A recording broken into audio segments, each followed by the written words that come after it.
I have found 27 of the greatest PC gaming hacks that I could find on the internet, and I'm going to test every single one of them in this video. I have a budget of £500 to build a complete gaming setup, including the PC, monitor, mouse, basic peripherals, and a keyboard. Well, maybe not that keyboard. We could easily buy everything that we need off of Amazon because they do have some insanely cheap pre-built systems. However, because we're going to be purchasing individual components, we will burn through our budget insanely quick. So, tip number one is looking on eBay. On eBay, we can get the same components for almost half the price. Just take a look at this RAM. Brand new on Amazon, it's £108, but on eBay for some very similar sticks, just slightly slower, it's £54, and they're brand new, just open box. I made this guy an offer and got these RAM sticks for £47, and also got the winning bid on this GTX 1080 for £185. According to some benchmarks online, the 1080 is pretty similar to the performance of the 3060, but obviously without some of the modern features like DLSS and also ray tracing. Now that we've got a majority of our flagship components on the way, we need a solution for the actual case. Now, a great option for this is what I like to call grandma's PC. Pretty much every family household has some old computer lying around that you used to use for homework when you were a kid. Now, inside of these, you have quite a usable case for starters, so you save a lot of money there, but there's also additional components such as hard drives, storage, if it's a much newer one, maybe even an SSD, and as well as you get power supplies. Now, I'm not going to use the power supply inside of this system because it isn't powerful enough for our components, and also, for safety reasons, it's not the safest looking power supply, so I don't want to injure myself because I might never make a video again, all for saving a couple of bucks. Now, the usability of most of the components inside of this PC is going to be pretty minor, as it is really old. I think it's from like 2008, 2009, something like that. It's running Windows 7 for a starter.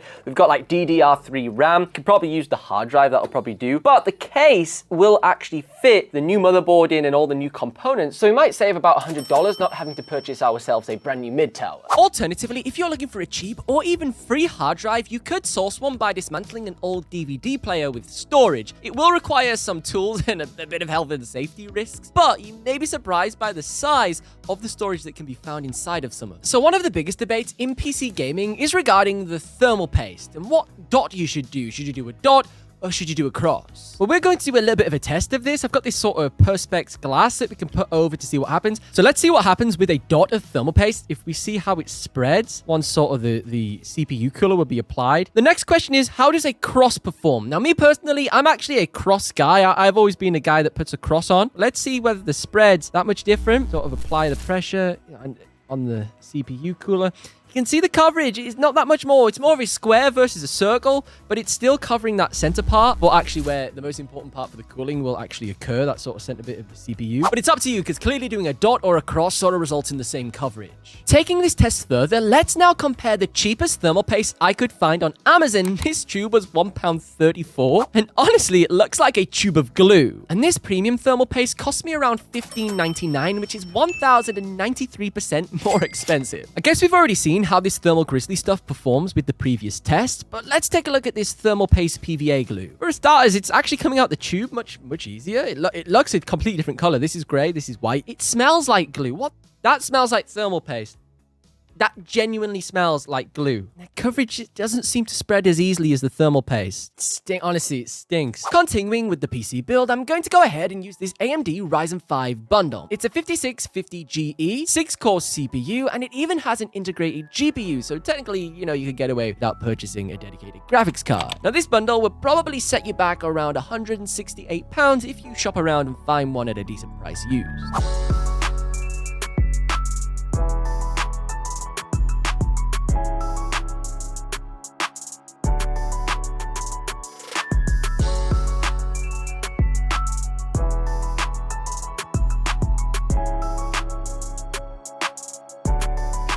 Considering this case was never intended to house such a beast of a gaming PC, it's turned out pretty well. This now completes our gaming PC and leaves us with £100 to play with for completing our entire gaming setup. When I first started PC gaming, coming fresh from being a console gamer, the only display I had to use was a TV. And trust me, it was nowhere near as good as this TV. And the same was true for a lot of my friends. We used TVs for a good year or so before we purchased some half-decent monitors. This saves you time, and often using a larger display does allow for more visual real estate, which can be very beneficial in some styles of games. But a great tip to follow is always to make sure that you're using your game mode settings on whatever display you choose. Now, I promised that I would build an entire gaming setup for £500, which means I'm going to need a monitor. Now, there were a few good options online that were fairly priced, such as this one, but instead, I found this for £12 on Facebook Marketplace, another great resource for cheap PC parts. That now means I can afford to treat myself to a brand new mouse, keyboard, and even a headset. This bundle right here costs only £30, and it even comes with a mouse mat. 1 week later. So our gaming bundle has now arrived, and the packaging is pretty impressive. It says it's been designed in London, this product, but obviously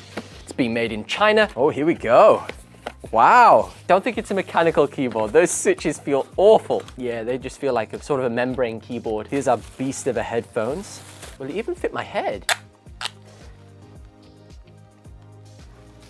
Oh, mouse mat's got a massive crease in it. What use is that? Now, if you want to get the most out of your mouse, no matter the price or the quality, a simple way to do this is by disabling mouse acceleration. This is very effective in FPS games and creates a smoother and more consistent mouse cursor, making you more accurate when aiming and hopefully improving your overall gameplay. Another life hack that I found online, which regarded your headphones, was using a banana holder for your headset. Now, this seemed pretty pointless because the price of a banana holder on Amazon was literally like a few pounds cheaper than an actual RGB headphone holder, which is what we've got right here. So it's up to you. If you already have one of these lying around the house, then I guess it could be quite a superb solution. Alternatively, however, you could purchase something like this for about £18, which is a purpose-built headphone holder that has RGB and also wireless charging in the base. So you can throw your smartphone on here, you can throw your headset on it just like that. Looks pretty sick. Definitely a lot better than that metal banana holder. On the topic of headphones, there are some really cheap and effective ways to sort of level up the performance of your headphones with some free software. Of course, a real 7.1 surround sound headset is the best choice for hearing more nuance and sound within your game, but if you're on a budget, you can emulate the same effects using various software such as these. The results of the virtual surround emulation are actually quite convincing and surprisingly very good. In addition to this, a lot of these softwares do way more than just the virtual emulation. You can also use it to tweak the EQ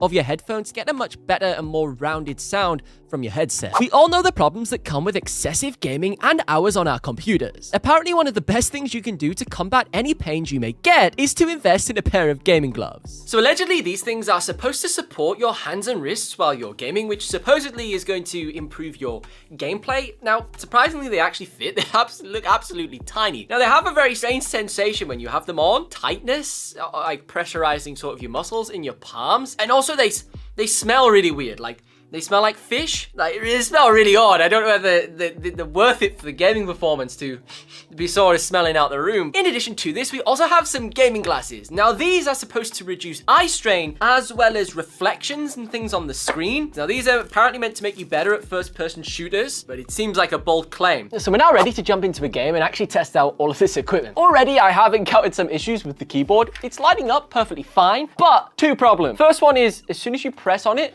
it like slides across the desk. And number two is it doesn't actually get detected by my PC. I can't get it to work. I can't get the actual buttons to do anything on the computer, so it's broken. Already, I'm not too keen on these glasses. Everything's so orange. Whoa, oh my God.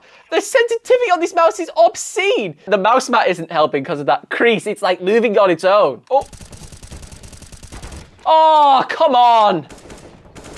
I apparently didn't hit him. I find that hard to believe. With these glasses on, I definitely hit him. I'm getting rid of this mouse mat. This is irritating me. One top middle, short. Top middle? I honestly can't remember anywhere on this map. Oh, come on. That's how we do it. Gotta kill, baby. Gotta kill. Get a double. How? Oh, what? How?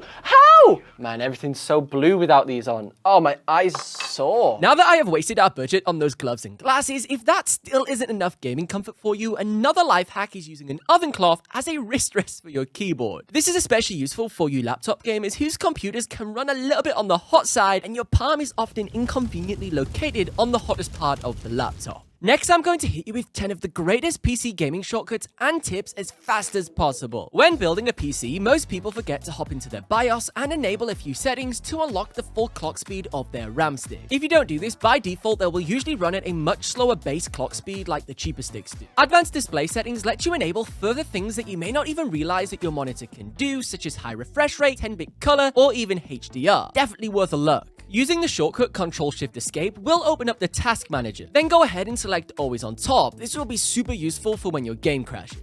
Capping FPS inside of NVIDIA control panel can reduce the strain on your GPU so it doesn't render any extra or unnecessary frames than is required for your monitor. This then also helps minimize screen tearing. At number 5, you can improve input lag with NVIDIA Reflex settings. NVIDIA Reflex dramatically reduces system latency by combining both the GPU and game optimization together. If you enable Reflex low latency mode in the top competitive games such as Apex Legends, Overwatch, and Rainbow Six Siege, you will see a huge boost in responsiveness. Gaming PCs can often run way too loud and people have the fans maxed out without even realizing. That was me when I was like 14. By either jumping into your BIOS or downloading the software for your motherboard, you can customize the fan curves, making your system much more pleasant to use. If you're having display issues, if you use the shortcut Windows Ctrl-Shift-B, this will reset your graphics driver. This can be really useful if you have multiple monitors. Speaking of multiple monitors, if you use the shortcut Windows Shift left or right arrow, this will move applications between your monitors. This works great most of the time, but if your game is in full screen mode, use Alt-Enter to switch between full screen and windowed, and then it should work. And finally, at number 10, we have got Shift-Delete, which will bypass the recycle folder. Awesome for when you want to delete game installer files quickly. Some of my favorite games in the world usually involve a steering wheel. Honestly, just look at my racing simulator. But this level of immersion can often be very expensive. However, some people have the insane ability to capitalize on the things they just have lying around their homes. Which is exactly what this guy did with his office chair and mouse. That's just crazy. Now, this wouldn't be a gaming PC if we didn't do one final upgrade. We have £18 of our budget remaining, which means we have just enough for this insane RGB light tube. However, this will require us to have to mod this case to see how it looks. But the problem is, this case isn't actually mine and it's my brother's PC. He has no idea what I've done with it. So instead, I'm going to return this RGB light and spend the remainder of our budget on these Xbox Game Pass codes. As a thanks for watching this far into the video. These are just some of the things that are possible when gaming on a budget. But if you want to see me spend thousands of dollars on a gaming PC and then destroy it with 8K gaming, you should check out this video next.